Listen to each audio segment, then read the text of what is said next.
लिया तो आपने पहला शासक क्या पढ़ा बताओ? पहला शासक क्या पढ़ा? गुहिलादित्य पढ़ा।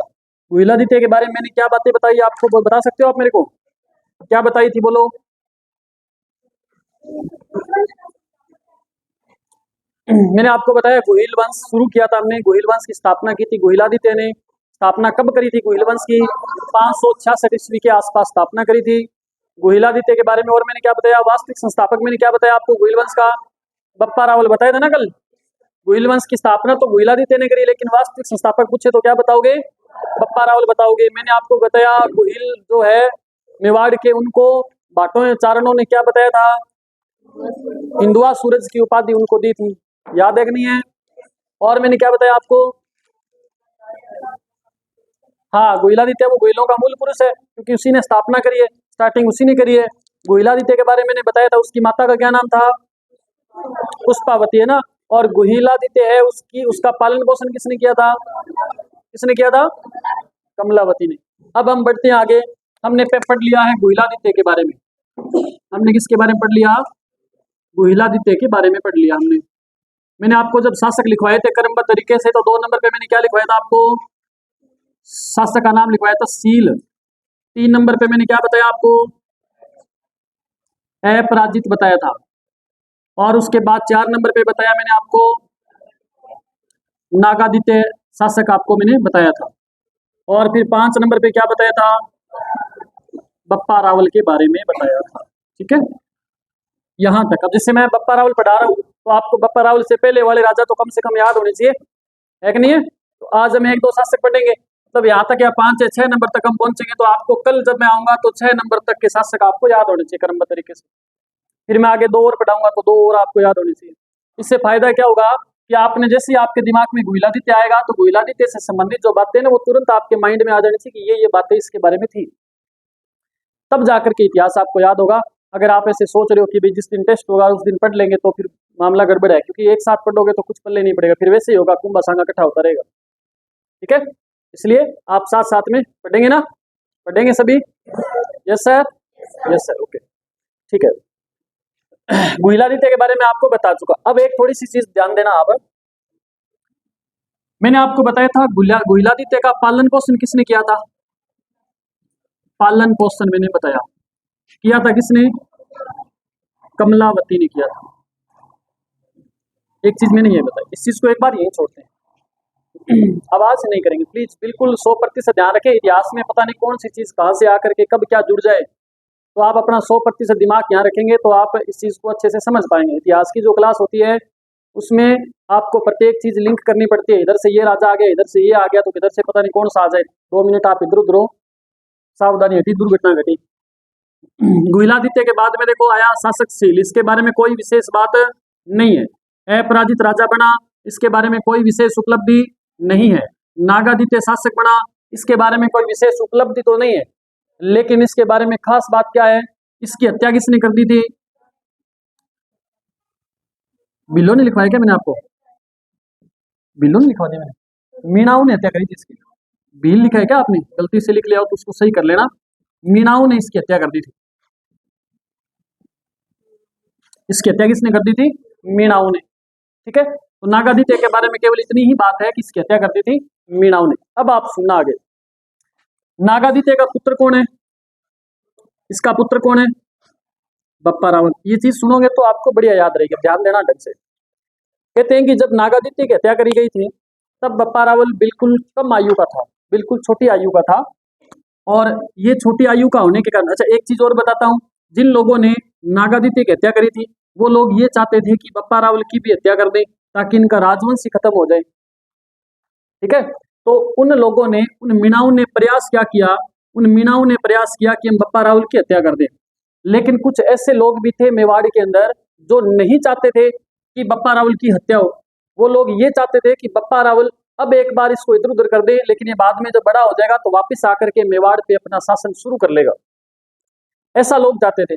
लेकिन ऐसा चाहने वाले लोग क्या करें बताओ? वो इसको बचाना चाहते हैं, और बचाएं तो मेवाड़ के अंदर इसको छुपा करके कहा रखें, जैसे ही पता चलेगा मीणाओं को वो इसको मार डालेंगे। तो उन लोगों ने क्या किया?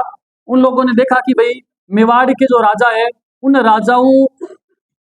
राजाओं पर पहले कुछ समय पहले 3-4 पीढ़ी अगर पहले की बात करें तो 3-4 पीढ़ी पहले कोई एक ऐसा परिवार था, उस परिवार ने इन राजाओं की हेल्प करी थी ना।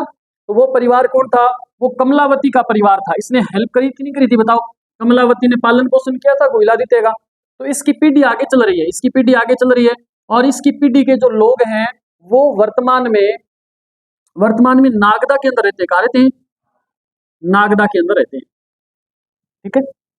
अब उन लोगों ने जो ये चाहते थे कि बप्पा रावल की हत्या नहीं होनी चाहिए, उन लोगों ने क्या किया, इस बालक को यहाँ से ले जा करके और नागदा के अंदर जो इसके वंशज थे उनके पास ले जा करके छोड़ दिया। किनके वंशज? कमलावती के जो वंशज थे, वो जो वंशज थे उनके पास ले जा करके छोड़ दिया। अच्छा, जो इस कमलावती के वंशज थे वो क्या करते थे? इनका काम था, इनके पास गायें थी बहुत ज्यादा। क्या थी? गायें। बप्पा रावल चला गया उनके पास। किसकी बात करें? बप्पा रावल की। ठीक है। अब जैसे किसी के पास जाते हैं, मान लो एक दिन चले गए, पहले दिन जाते हैं तो खूब सेवा होती है, होती कि नहीं होती? एक दिन जाते ही पहले पानी, आपके जहाँ बैठे हो वहीं पानी आ जाएगा, फिर चाय आएगी तो उसके साथ बिस्किट भी आ जाएंगे, हो सकता है कोई नमकीन वगैरह भी मिल जाए, फिर भोजन में शाम को हो सकता है हलवा भी बने। लेकिन अगर आप लगातार रहेंगे तो कितने दिन चलेगा ये? चलेगा क्या? नहीं चलेगा ज़्यादा दिन। अगले दिन चाय आएगी तो उसके साथ कोई बिस्किट नहीं आने वाले, सीधी चाय मिलेगी आपको। हो सकता है शाम को हलवा न बन कर उसकी जगह कोई घी डाल करके ज़्यादा और वैसा कोई सिस्टम बना करके दे दे, तो वो भी नहीं चलेगा। 2-3-4 दिन बाद फिर सीधी रोटियाँ आनी शुरू हो जाएगी। और सीधी रोटी भी कितने दिन चलेगी? आप 3-4 दिन की जगह आप 20 एक दिन रुक करके देख लेना, आपको सीधी रोटी देना भी बंद हो जाएगी धीरे धीरे। तो पहले दिन क्या मिला था आपको? हलवा बनाया गया था। 20वें दिन आपको शायद सीधी रोटी भी ना मिले और आपसे पूछना शुरू कर दे कि कब जाओगे भाई, ऐसे कैसे चलेगा? आप सोच करके देखो। तो ये बप्पा रावल आ तो गया इनके पास, इन लोगों के पास जो कहाँ रहते हैं? नागदा के अंदर कुछ लोग रहते हैं। उन लोगों के पास जब रहने लगा तो 15-20 दिन 40 दिन ठीक चला मामला। लेकिन उन लोगों ने कहा कि भाई देख बप्पा रावल, तू राजा का बेटा है, राजकुमार है, वो बात अलग है, लेकिन यहाँ तेरे को काम धंधा करना पड़ेगा, और काम करेगा तो ही तेरे को भोजन मिलेगा, खाली बैठे तेरे को कुछ मिलने वाला है नहीं। तो बप्पा रावल तो कुछ जानता ही नहीं बेचारा, ना तो कोई इसने तैयारी करी, बीए करी होती तो पटवारी की तैयारी कर लेता, 10वीं पास होती तो पशु परिचर का पेपर दे लेता। अब इसने 10वीं भी पास नहीं करी, ये इस चक्कर में था कि मैं तो राजा बनूं, मेरे को पढ़ने की क्या जरूरत है। अब बप्पा रावल को जिन लोगों के पास ये रह रहे, उन लोगों ने एक काम दिया। क्या काम दिया? उन्होंने कहा कि आपका काम है गाय चरा के लाओ। बप्पा रावल बोला ये तो कोई दिक्कत नहीं है, मैं मॉर्निंग वॉक में जाता हूँ तो कम से कम 5-7 किलोमीटर वैसे ही घूम के आता हूँ, तो मैं गाय तो चरा लूंगा, कोई दिक्कत नहीं है। बप्पा रावल अगले दिन ड्यूटी पे जाने लगा। तो जैसे पशु परिचर वाले जाएंगे पहले दिन, वो रेलवे डी ग्रुप में सिलेक्शन हुआ, किसी का रेलवे डी ग्रुप में सिलेक्शन हुआ, और सिलेक्शन होकर पता है नई नई जब नौकरी लगती है तो बहुत खुशी होती है। और अधिकांश ऐसे बच्चे होते हैं जो केवल पढ़ाई पे ध्यान रखते हैं, उनको पता नहीं होता कि लगने के बाद क्या करना है, भर्ती का क्या मतलब है। एक एनटीपीसी की वैकेंसी आई थी इससे पहले, लोग एनटीपीसी की तैयारी कोचिंग में भर गई थी फुल, लेकिन 80% लोगों को पता नहीं था एनटीपीसी है क्या चीज़। तैयारी करने आगे थे, उनको पता नहीं था एनटीपीसी क्या है। ऐसे ही डी ग्रुप की तैयारी करके किसी का सिलेक्शन हो गया, अब बढ़िया अंडर सेटिंग वगैरह करके बढ़िया कपड़े कुपड़े पहन के जूते जाते पहन के गए ड्यूटी पे पहले दिन, और जाते उन्होंने कहा ये पड़ा बट्ठल, ये पड़ी कस्सी, ये पड़ी झाड़ू, उठाओ और लग जाओ भाई, साफ सफाई करनी, डी ग्रुप का काम ये तो करना पड़ेगा, है ना।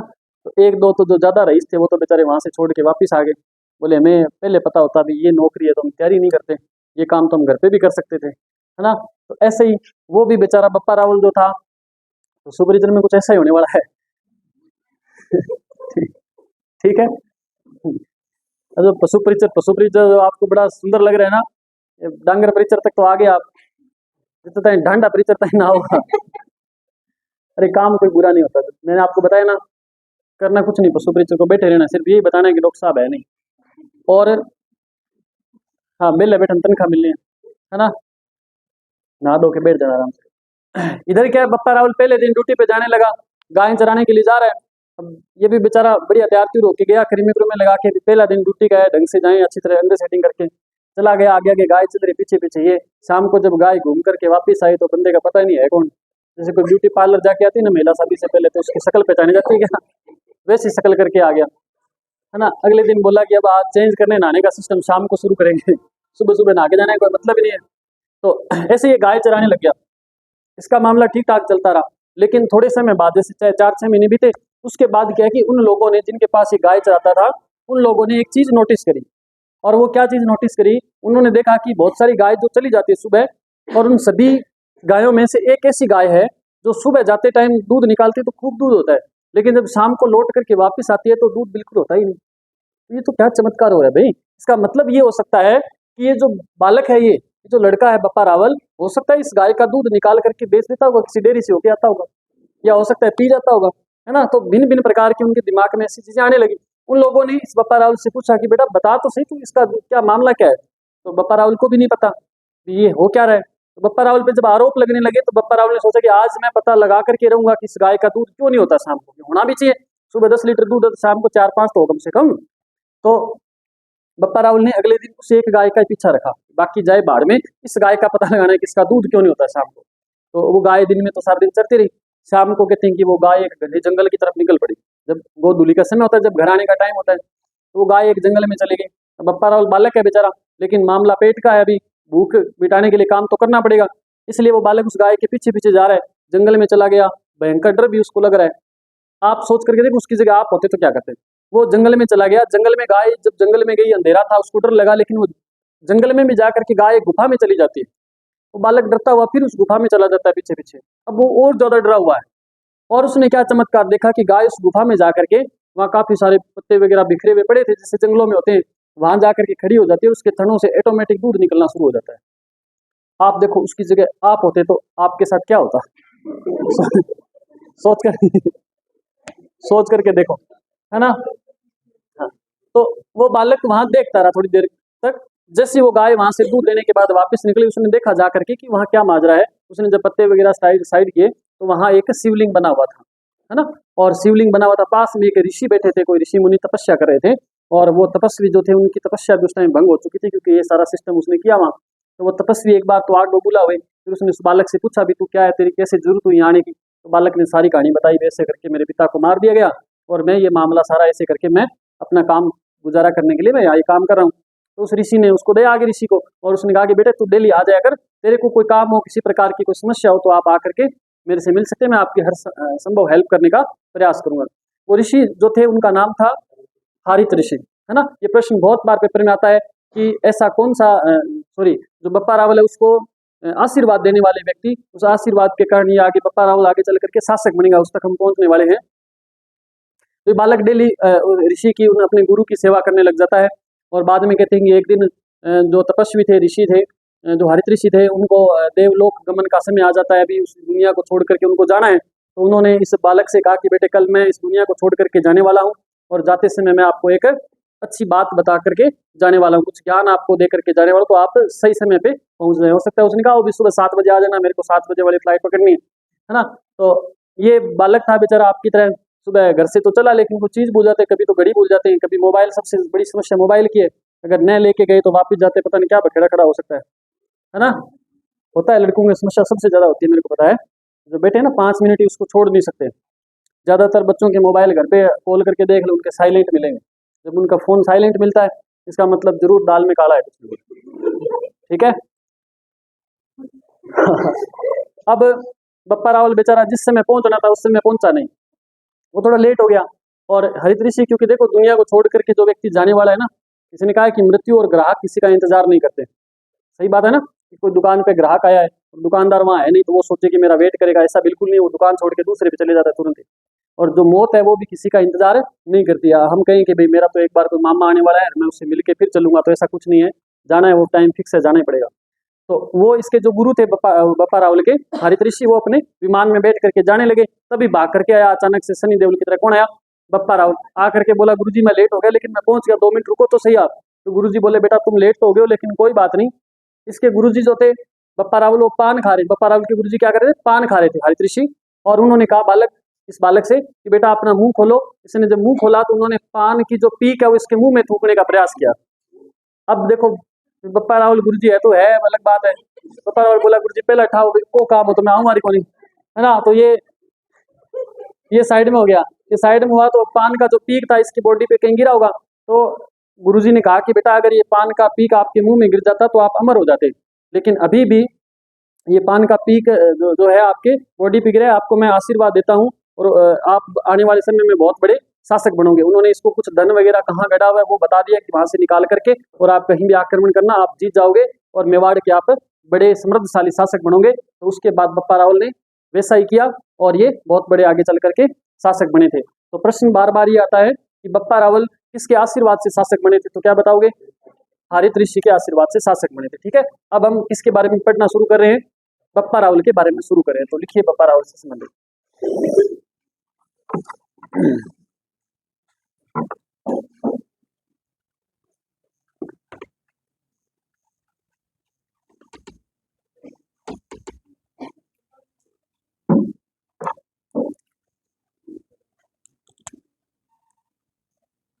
ठीक है, हेडिंग डालो बप्पा रावल। एक एक बात आपको याद रखनी है बेटा, ध्यान रखना। ठीक है, बप्पा रावल, सबसे पहले बात आती है बप्पा रावल का शासनकाल। आपको लिखवाया हुआ है, तोते की तरह रटके रखो। जिस शासक के बारे में पढ़ रहे हैं कम से कम उसका काल आपको याद होना चाहिए, ध्यान रखना। क्या है बताओ? 734 से 753 ईस्वी। ठीक है, पहली बात तो ये आपको याद रखनी है। बप्पा रावल के बारे में आपने दूसरा लिखना है, किसके आशीर्वाद से, तो आप लिखेंगे हारित ऋषि के आशीर्वाद से शासक बना था।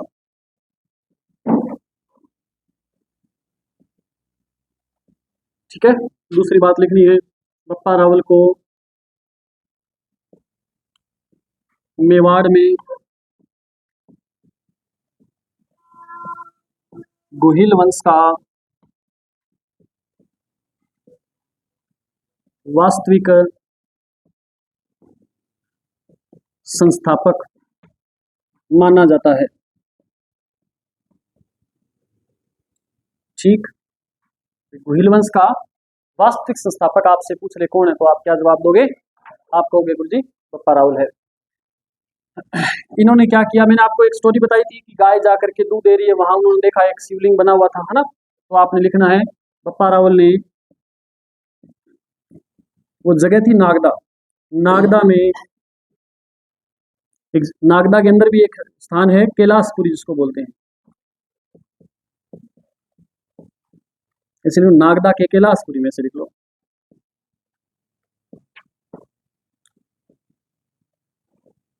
एक लिंग जी के मंदिर का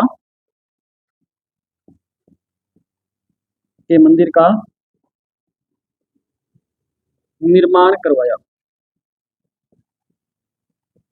ठीक है, एक लिंग जी के मंदिर का निर्माण इन्होंने करवाया था। मोस्ट इंपोर्टेंट है, हजारों बार प्रश्न पेपर में आ चुका है कि एक लिंग जी के मंदिर का निर्माण किसने करवाया था, तो किसने करवाया था?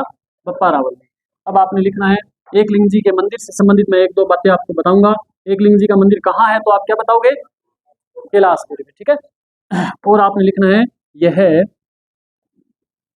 एक संप्रदाय है पाशुपात संप्रदाय, पाशुपात संप्रदाय, या इसको बोलते हैं कई बार लकुलिस संप्रदाय, लकुलिस संप्रदाय से संबंधित है।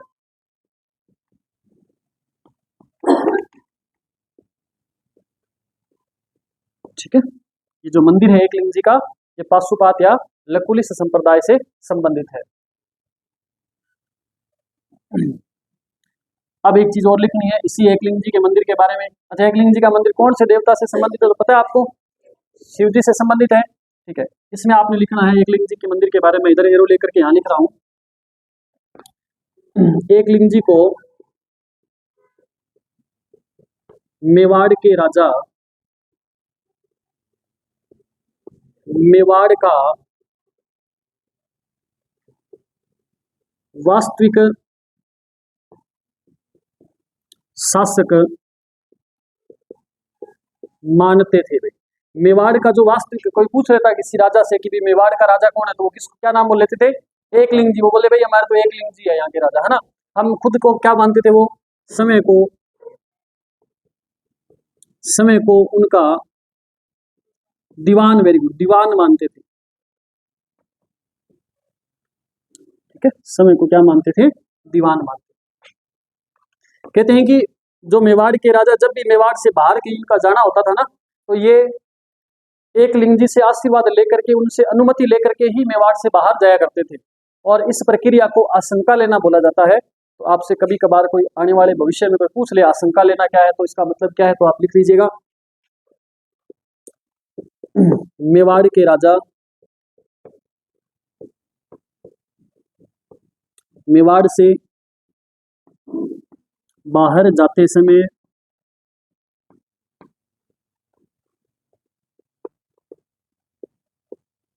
एक लिंग जी से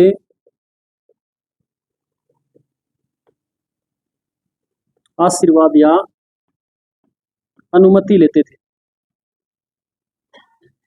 जिसे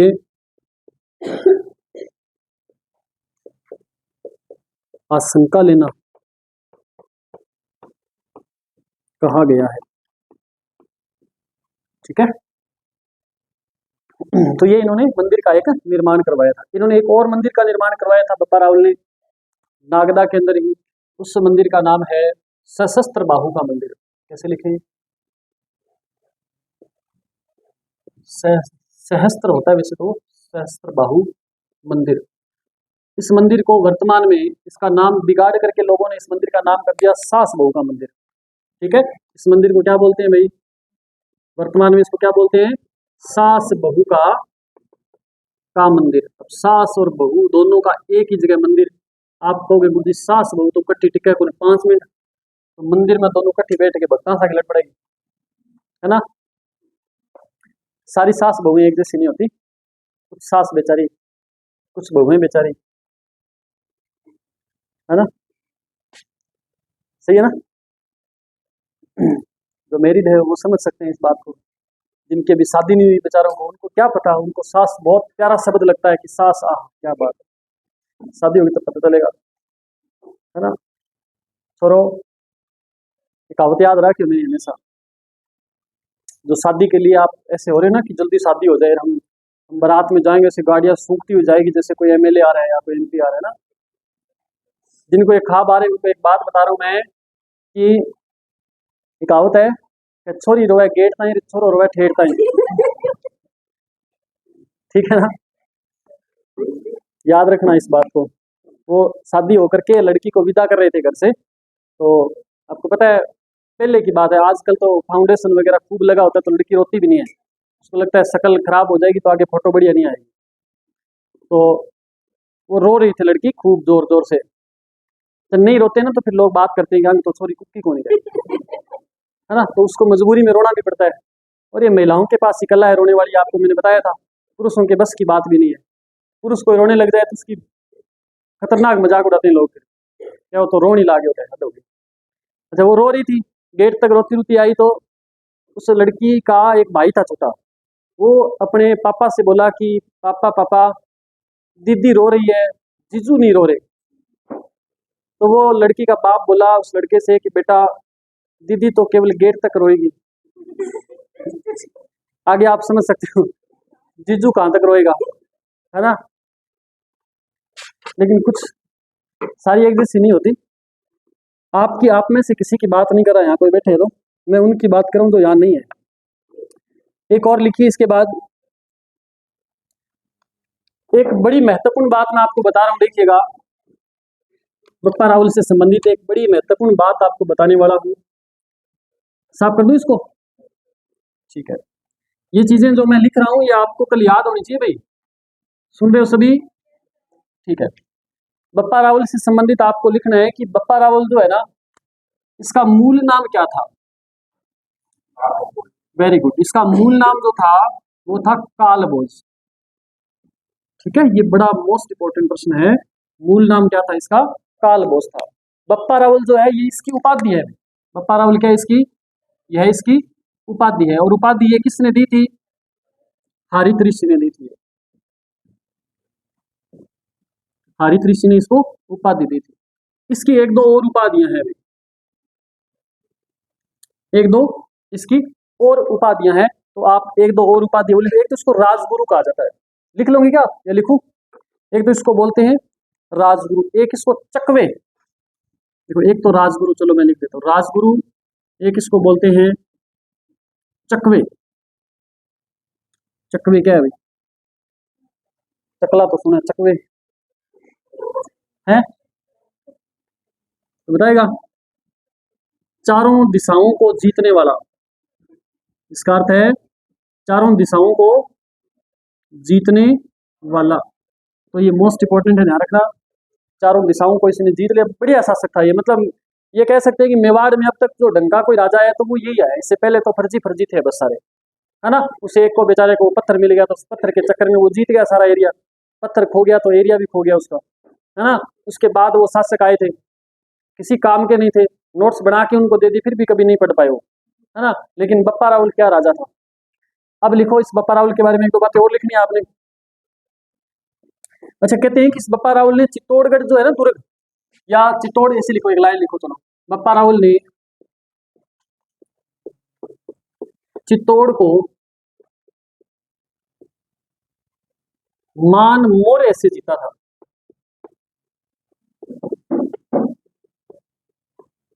किसको हराया था इसने? मान मोरे को। ये भी इंपॉर्टेंट है। मान मोरे को हरा करके इसने चित्तौड़ पे अपना अधिकार किया था। चित्तौड़ का जो एरिया था उस एरिया पे इसने अधिकार किया था, ठीक है। चित्रांगद मौर्य नाम सुना आपने कभी? चित्तौड़गढ़ दुर्ग का निर्माण किसने करवाया? वास्तविक निर्माता उसका तो चित्रांगद मौर्य को माना जाता है। ये बात भी आप लिख लेना नोट लगा करके। चित्तौड़ दुर्ग का निर्माता अगर आपसे पूछ ले तो किसको कहा जाता है? चित्रांगद। साथ साथ थोड़ा बोला करो, कुछ एक्स्ट्रा बातें आप बताया करो मेरे को, आप तो चुपचाप बैठे रहते हो। चित्रांगद, चित्रांगद लिख, चित्रांगद लिख, चित्रांगद मौर्य ने क्या किया था? चित्तौड़गढ़ दुर्ग जो है उसका निर्माण करवाया था। ये बात मैंने आपको बता दी। एक व्यक्ति चित्रांगद मौर्य, कहाँ पे? हाँ हाँ, कौन सा ये? हाँ, चित्रांगद मौर्य। हिंदी में कृषि राइटिंग में लिखता हूँ ना, कृषि राइटिंग में। अंग्रेजी देखिए आपने, मैं हिंदी भी लिखता हूँ। साफ कर दूँ इसको? हाँ बिल्कुल, अभी पढ़ेंगे आगे।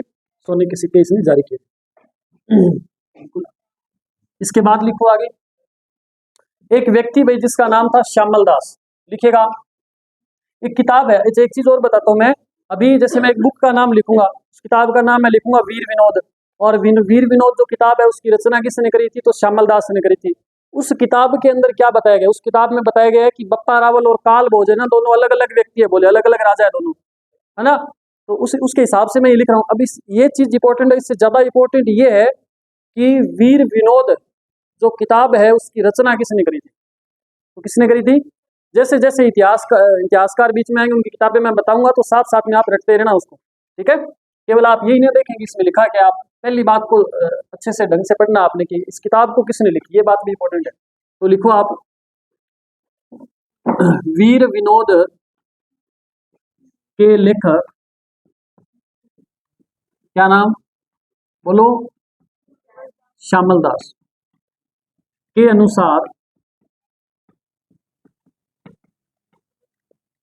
अनुसार काल भोज तथा बप्पा रावल दोनों क्या है?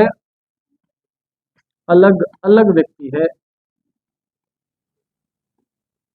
ठीक है। काल भोज और बप्पा रावल दोनों।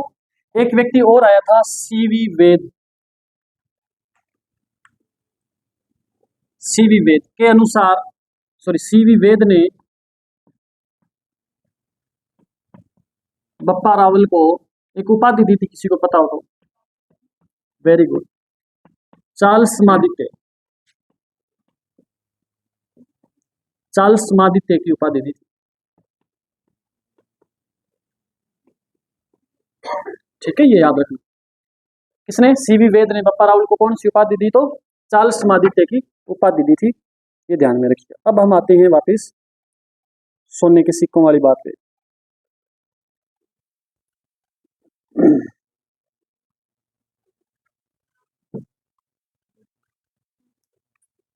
राजधानी आपको मैंने नहीं बताई ना अभी। बप्पा रावल ने राजधानी किसको बनाया था? नागदा को। ये बात नोट कर लेना। बप्पा रावल ने अपनी राजधानी बनाया था नागदा को।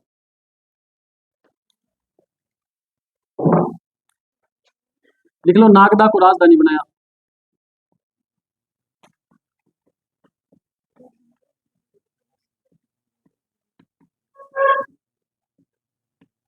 ठीक है, फिर लिखो आगे, बप्पा रावल ने सर्वप्रथम मेवाड़ में, सोना ऐसे लिखते हैं क्या, सोने के सिक्के, सही है क्या, सोने के सिक्के, मेवाड़ में सर्वप्रथम मेवाड़ में सोने के सिक्के जारी किए थे। इतना ही पूछा जाता है वैसे आपके पेपर में, तो इससे ज्यादा पूछने की संभावना नहीं है। अगर कभी कभार कोई पूछ ले तो एक सिक्का 115 ग्रेन का था। ठीक है, 115 ग्रेन का एक सिक्का था। और अगर पूछ ले आपसे इसके अलावा तो आपने लिखना है, इन सिक्कों पर एक तरफ त्रिशूल तथा दूसरी तरफ गाय बछड़ा लिख सकते हैं, गाय, चलो गाय की जगह कामधेनु लिखा मिलेगा आपको, इसको हम कामधेनु लिख सकते हैं, कामधेनु और बछड़ा तथा समय का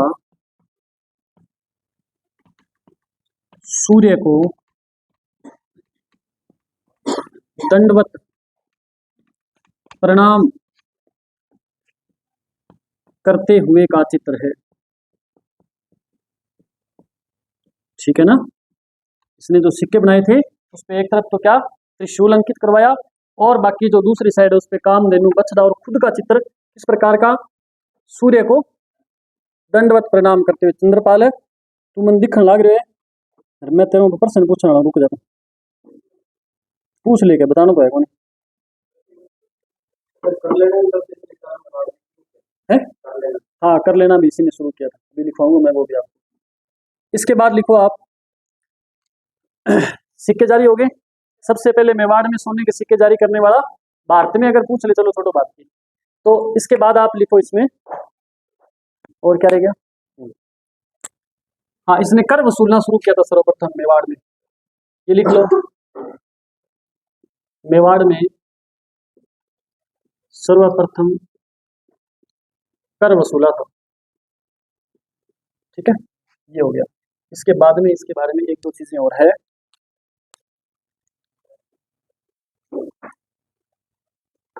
एक बप्पा रावल के नाम से एक शहर है पाकिस्तान के अंदर, हाँ रावलपिंडी, तो लिख लो, इसी ने, किसने, हाँ कहाँ पे, पाकिस्तान के रावलपिंडी। आपको गुरुजी इसको पाकिस्तान जाने दिया था क्या, पाकिस्तान के रावलपिंडी शहर की स्थापना की थी, ऐसे लिख सकते हैं। आपके मन में आ रहा है कि गुरुजी इसको अपन पाकिस्तान कैसे जाने दिया बाउंड्री क्रॉस करके, अरे पाकिस्तान तो बाद में बना था। हाँ हाँ हाँ, ठीक है, ये बात इतनी समझ आ गई आपको।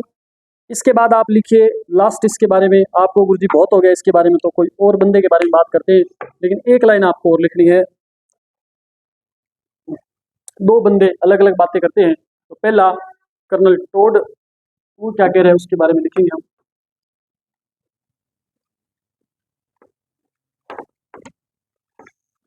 लिख दो, तो लिखो, कर्नल टोड के अनुसार,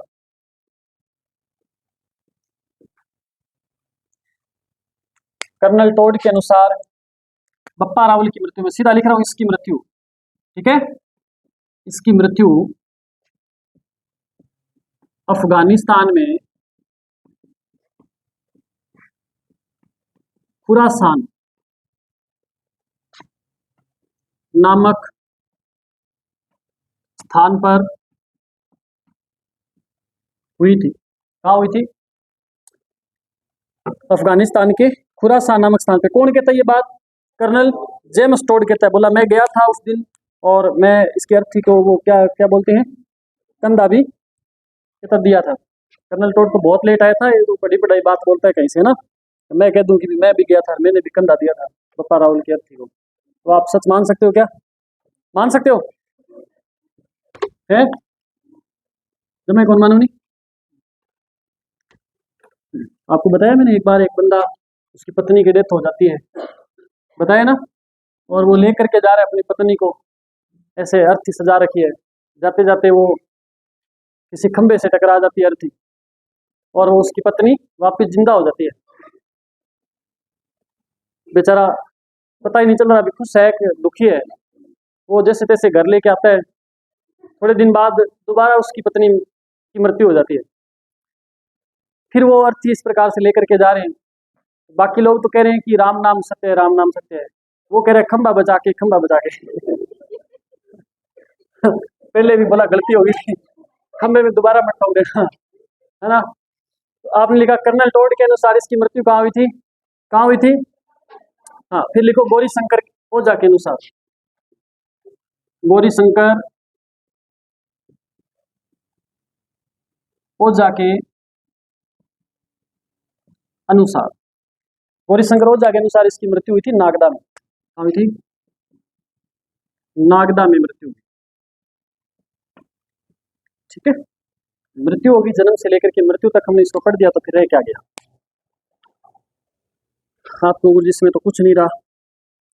इसके बाद क्या पढ़ेंगे? इसके बाद हेडिंग डालो आगे, भरत भट्ट फर्स्ट। आया था क्या कोई ऐसा? भरत भट्ट से पहले कौन था?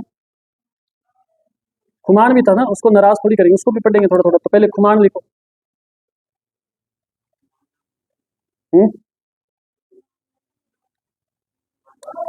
खुमान फर्स्ट कौन है?